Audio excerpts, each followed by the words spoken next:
बिस्मिल्लाहिर्रहमानिर्रहीम अस्सलामु अलैकुम। मैं हूं करामत मुगल और मेरे साथ हैं ईसा नकवी। नकवी साहब, 2 दिन पहले army chief general Syed Asim Munir ने इस्लामाबाद में स्टूडेंट से 3 घंटे की तवील मुलाकात की, इंटरेक्शन हुआ। इस दौरान जो गुफ्तगू हुई, इस पर बड़ी हलचल मची हुई है। सोशल मीडिया और मुल्की सियासत पर भी बात हुई। क्या इस इंटरेक्शन में नवाज शरीफ के लिए भी कुछ था?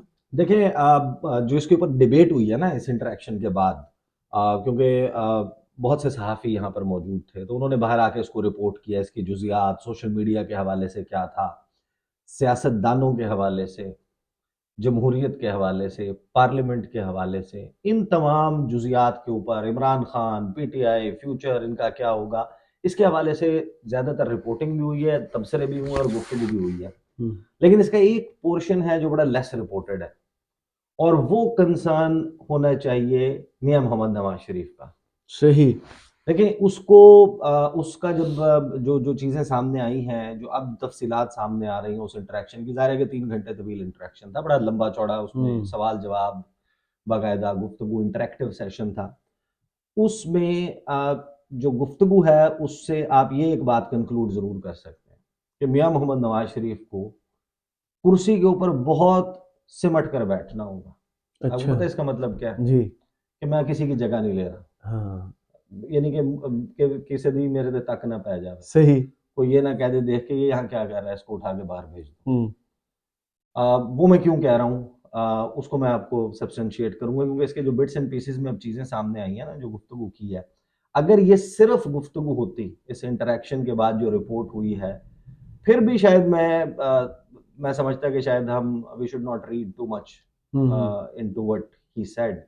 लेकिन उसके बाद एक और बड़ी सिग्निफिकेंट डेवलपमेंट हुई है फॉरेन ऑफिस के लेवल पे। जब सही। आप उन दोनों को मिलाकर देखते हैं और काकड़ साहब की एक स्टेटमेंट है, तो फिर आपको अंदाजा होता है कि नहीं, मामला जो है वो बड़ा सीरियस है। नवाज शरीफ साहब जो हैं, देखें, ये सिर्फ नवाज शरीफ साहब के लिए नहीं परेशान कुन बात जो मैं आपको बताने लगा हूँ, हम्म। ये उन लोगों के लिए भी परेशान कुन है जो नवाज शरीफ साहब की पुश्त पर खड़े हैं। अच्छा। हाँ, उनकी जो पुश्त पर खड़े हुए लोग हैं, उनके लिए ज़्यादा परेशान कुन हम्म। है कि नवाज शरीफ आने के बाद उनके ऑप्शंस कितने महदूद हम्म। होंगे। नवाज शरीफ साहब ने जो अपनी इंटरनेशनल कॉन्स्टिट्यूंसी बनाई है ना, ये जो उनकी इंटरनेशनल फ़ैन फॉलोइंग है, मुख्तलिफ ममालिक में जो फैसला साज हैं, उनमें जो उनकी पजीराई है, वो पजीराई बनी है पाकिस्तान की मिलिट्री इस्टेब्लिशमेंट को, पाकिस्तान की फ़ौज को तनकीद का निशाना बनाने और हम्म। उनको टारगेट करने पर, सही। Over a period of time. Imran Khan साहब की जो लड़ाई है ना इस्टेब्लिशमेंट से, वो बड़ी डिफरेंट है। वो ऑल टुगेदर, और उसकी वजूहात हैं, दाखिली वजूहात हैं, सियासी वजूहात हैं, कि जो आप यानी कि रिपीट करने की ज़रूरत नहीं है जी जी। कि शहबाज शरीफ या नवाज शरीफ हाँ। या जरदारी या उनके लिए जगह क्यों बन रही है, या मुझे अनसेरेमोनियली क्यों जो है वो निकाला। कुर्सी से उतारा हाँ, गया, निकाला गया। निकाला गया। हम्म। नवाज शरीफ साहब की लड़ाई बहुत मुख्तलिफ है। जी। अगर आपने, मैं उस पर आने से पहले कि क्या गुफ्तगू का स्पेसिफिक पोर्शन है जिसमें आर्मी चीफ कुछ रेड लाइंस ड्रॉ करते हुए नजर आते हैं, हम्म। और फिर उसके फौरन बाद फॉरेन ऑफिस से एक बड़ी डेवलपमेंट हो जाती है। उस पर आने से पहले मैं आपको बताऊं कि नवाज शरीफ हम्म। साहब का जो माइंड सेट है ना, वो एक छोटा सा मैं क्लिप प्ले करने लगा हूं, उसमें आपको पता चल जाता है कि नवाज शरीफ साहब का माइंड सेट एग्जैक्टली क्या है। हम्म। 2011 13 अगस्त, पाकिस्तान के जश्न आज़ादी से एक दिन पहले, जी। SAFMA, South Asian Free Media Association, एक सेमिनार का इनकाद करती है। जी। नवाज शरीफ साहब ना वज़ीर आज़म हैं, ना इलेक्शंस का हिस्सा थे, लेकिन मेन अपोजिशन पार्टी के लीडर हैं। जी। वो वहां पर आके गुफ्तगू करते हैं, और उस गुफ्तगू के बाद एक तूफान मच गया था, बड़ा रिएक्शन आया था लोकल सतह के ऊपर। वो आपको एक्सप्लेन करता है कि मियाँ साहब का एग्जैक्टली माइंड सेट क्या है और मियाँ साहब की लड़ाई क्यों होती है। सही। इंडिया के हवाले से गुफ्तगू कर रहे हैं, ये ज़रा सुन लें, फिर मैं आपको बताता हूँ कि आर्मी चीफ ने जो गुफ्तगू की है इंडिया के हवाले से, वो हम्म। गुफ्तगू क्या है जी। और उसके रेपरकशंस क्या होंगे, ये सुने। राइट। था एक जमाने में, बड़ा मशहूर था। तो ये सब सब क्या है, ये सब ये सिर्फ वो जो बीच में एक बॉर्डर आ गया है, बस वो यानी कि एक बॉर्डर आया, बाकी तो आप हम उसी सोसाइटी के मेंबरान हैं। आप हम जो है वो एक ही कल्चर है, एक ही जो है वो हमारा जो है वो बैकग्राउंड है। तो खाना भी उसी किस्म का आप खाते हैं, हम भी उसी किस्म का खाना खाते हैं। और मैंने यहाँ खुद कहा है, मैंने खुद जब वाजपेयी साहब ने इस बात का गिला किया कि जनाब देखें, एक तरफ तो लाहौर डिक्लेरेशन हो रहा है और दूसरी तरफ जो है वो कारगिल का वो मिस एडवेंचर करके मेरी पीठ पर छुरा घोंपा गया। मैंने कहा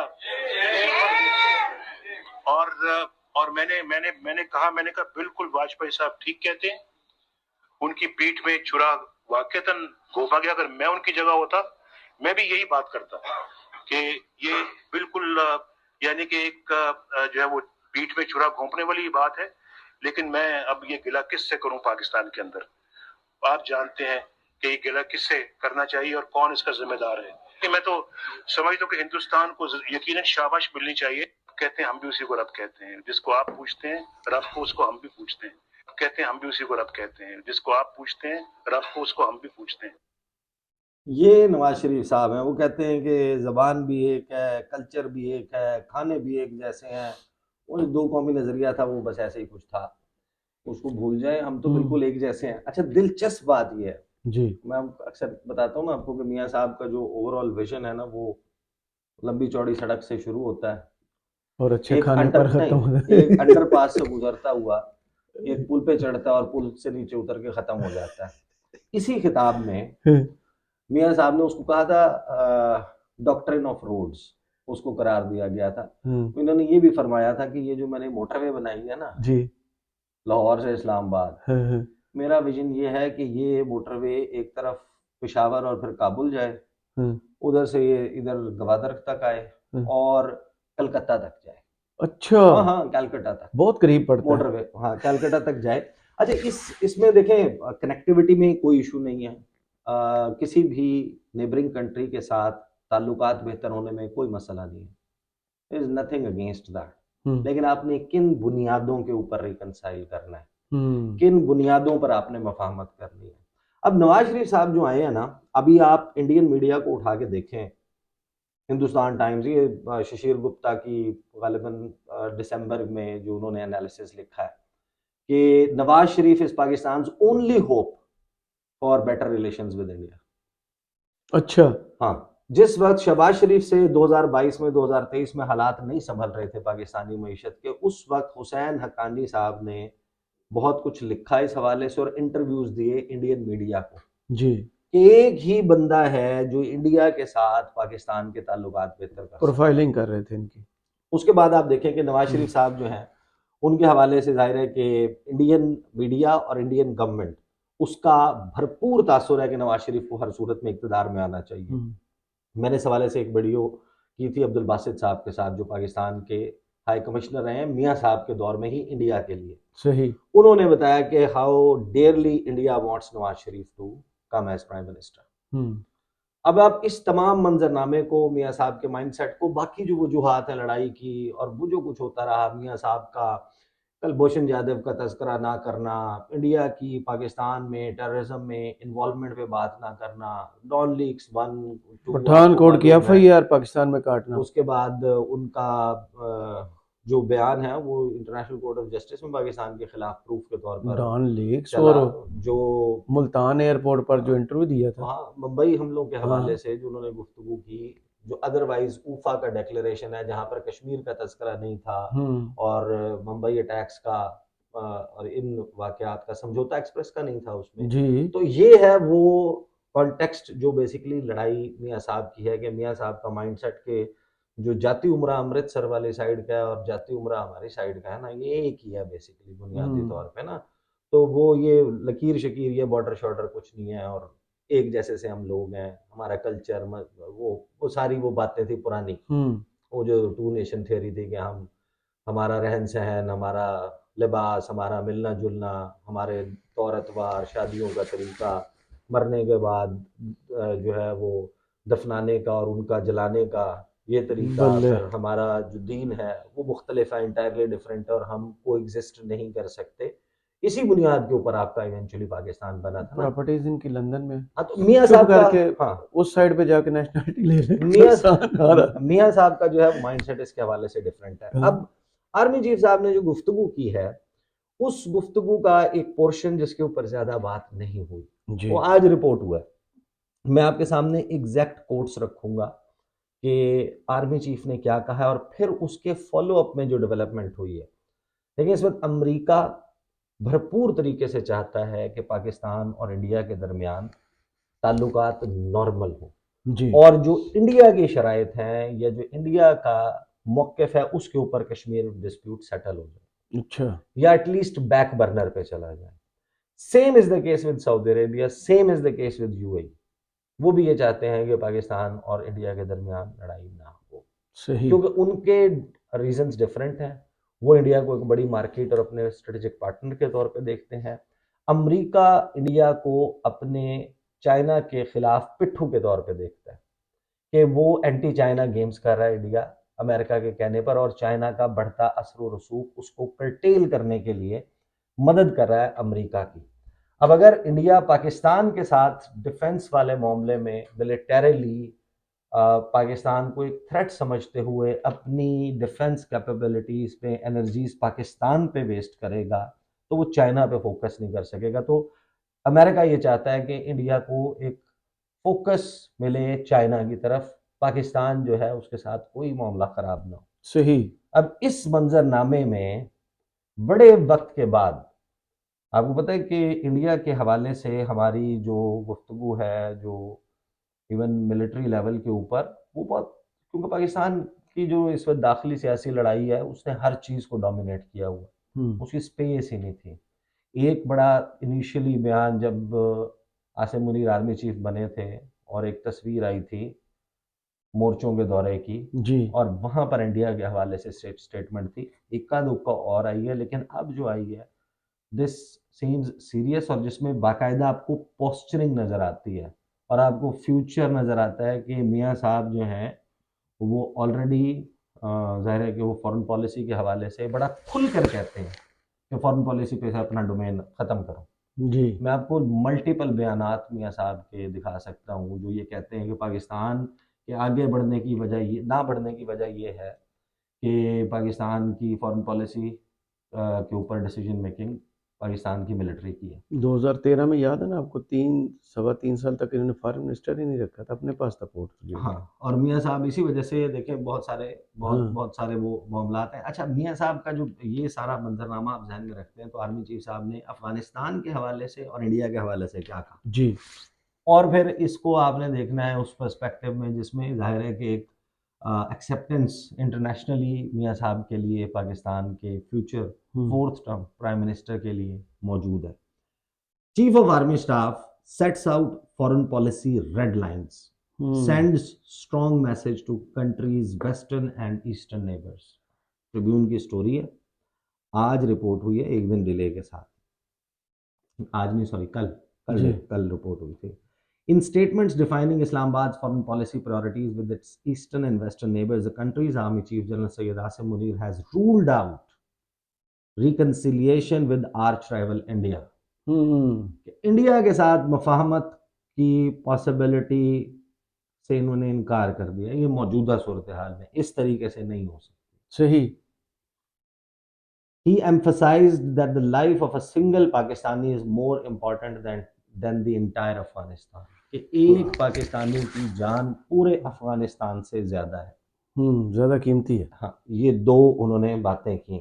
3 घंटे का सेशन हुआ, मैराथन सेशन स्टूडेंट्स के साथ, उसमें पब्लिक प्राइवेट सेक्टर यूनिवर्सिटीज़ के पूरे पाकिस्तान से तलबा और तालिबात मौजूद थे। जनरल आसिम मुनीर ने कहा कि when it comes to the safety and security of every single Pakistani, the whole Afghanistan, ये रिफ्रेश हो गया, मैं दोबारा आ जाता हूँ उसके जी ऊपर, the whole Afghanistan can be damned, ये अल्फाज इस्तेमाल किए गए कि जब एक भी पाकिस्तानी की सेफ्टी और सिक्योरिटी की बात आएगी तो फिर अफगानिस्तान गया भाड़ में।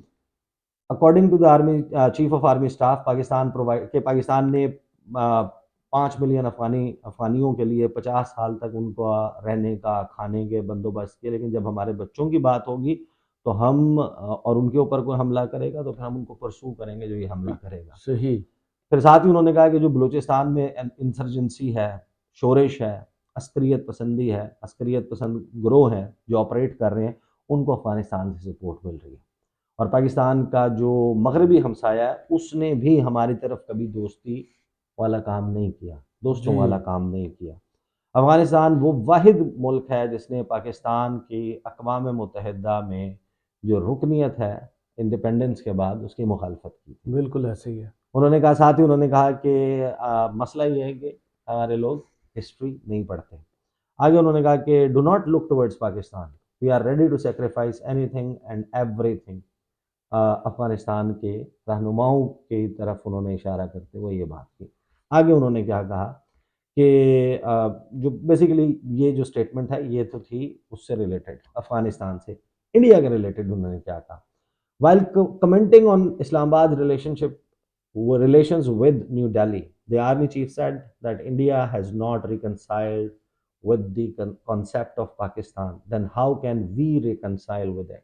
कि इंडिया जिस वक्त पाकिस्तान के वजूद को, पाकिस्तान के बन जाने की हकीकत को तस्लीम नहीं करता तो हम कैसे कर सकते हैं। बिल्कुल सही। अब ये वो बात है, 12 दिसंबर 2021 राजनाथ सिंह इंडिया गेट नई दिल्ली खड़े होकर इंडिया का वजीर दिफा कहता है कि पाकिस्तान का बनना एक ऐतिहासिक गलती थी, एक हिस्टोरिक मिस्टेक थी, एक तारीखी गलती थी जिसको हम अनडू करेंगे। ये बॉर्डर शॉर्डर लकीरें मिटा देंगे।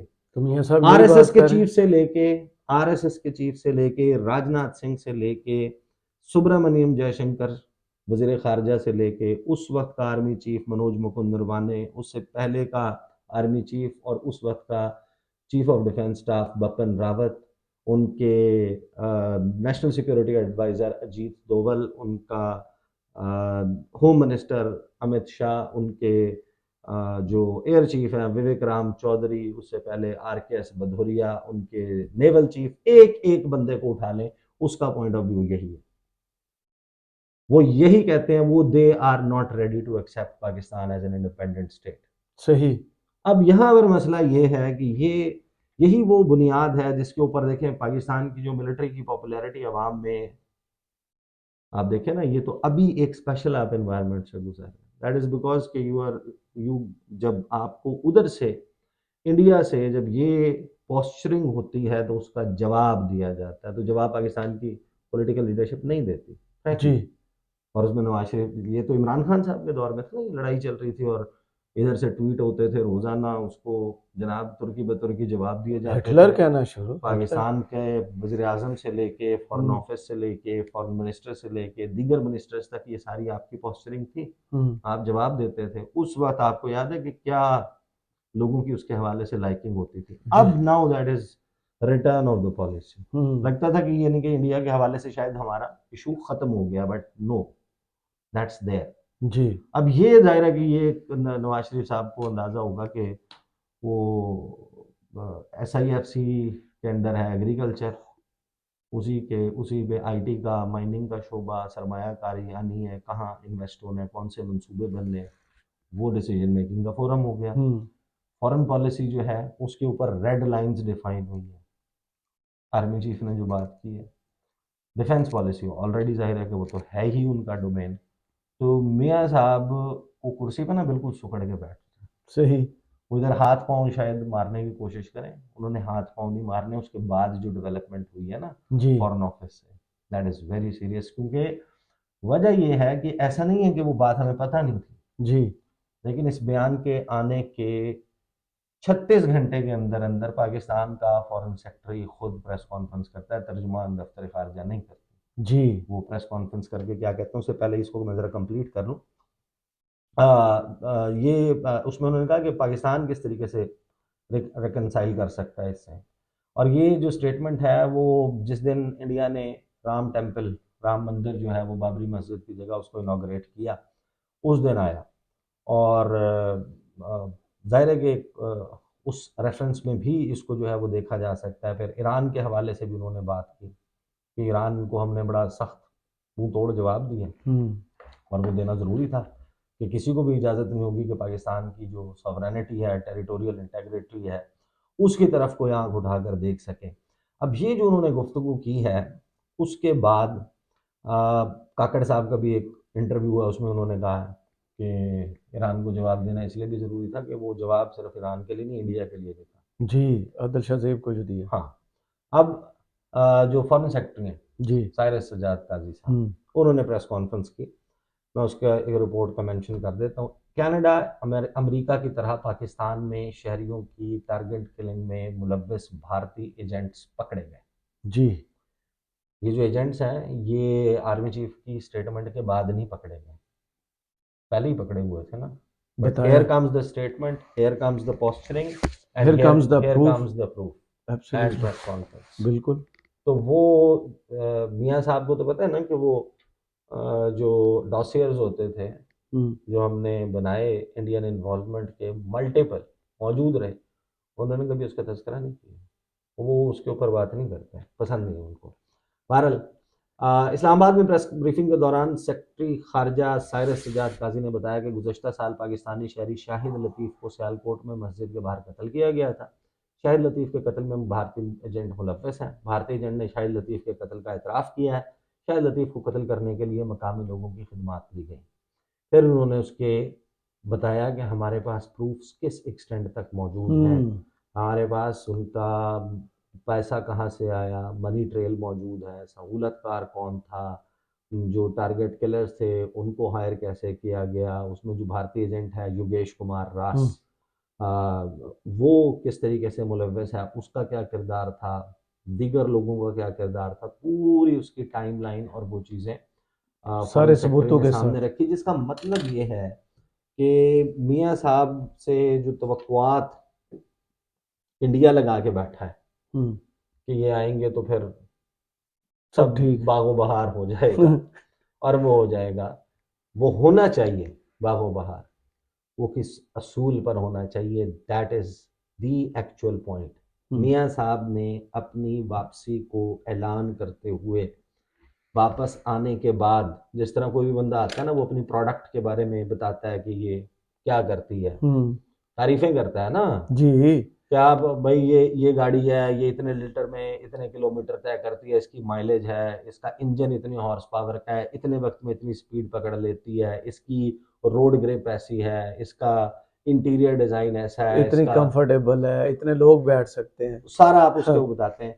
मियाँ साहब की तकारीर जिस शख्स ने भी सुनी है उसको एक बात पता है कि मियाँ साहब ने आने के बाद जो अपनी खूबियां गिनवाई है ना, एक तो उनका वो रूटीन मैटर है, मोटरवे है, एटम बम जैसे उन्होंने बैठ के इंजीनियर करके बनाया था वो एटम बम है, एटम बम है, मोटरवे है, और तीसरी बात जो उनका कांस्टेंट था ना उनके तकारीर, नहीं नेबरहुड नहीं, उन्होंने बार बार क्या बात की, नेबरहुड के मुतालिक क्या बात की, नेबरहुड में तो भाई चाइना भी आता है, नेबरहुड में तो अफगानिस्तान भी आता है, ईरान भी आता है, मैं उसे लाया, फिर आपकी एक्सटेंडेड नेबरहुड भी आती है। मियाँ साहब ने अपनी खूबियां बताई कि मैं वो वज़ीर आज़म हूँ, 2 दफा इंडियन प्राइम मिनिस्टर खुद चल कर आया।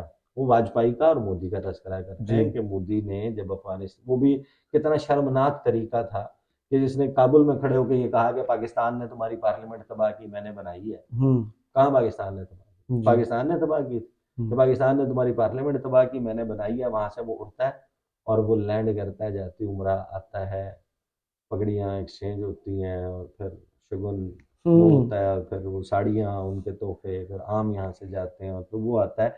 लेकिन मियाँ साहब अपनी जो सुप्रामेसी बताते हैं ना उसमें उनकी क्वालिटीज़ में वो ये समझते हैं कि 2 इंडियन प्राइम मिनिस्टर्स ने क्योंकि विजिट किया था उनके दौर में, तो ये उनकी वो खूबी है जिसकी वजह से उनको दोबारा प्राइम मिनिस्टर होना चाहिए। But after becoming prime minister, in case if he becomes, अगर वो बन जाते हैं तो इन दैट केस उनके ऑप्शंस कितने महदूद होंगे और फॉरेन पॉलिसी और इंडिया के हवाले से हालात बहुत ही अच्छे करने लेने की, विदाउट पाकिस्तान के कंसर्न्स के एड्रेस किए, जो उनकी ख्वाहिशात हैं वो इस बयान के बाद पूरी होती उस तरीके से नजर नहीं आती। सही। बहुत शुक्रिया ईसा नकवी आपके तजिए का। कमेंट बॉक्स में ज़रूर बताइएगा वीडियो आपको कैसी लगी। इजाज़त दीजिए। अल्लाह हाफिज़।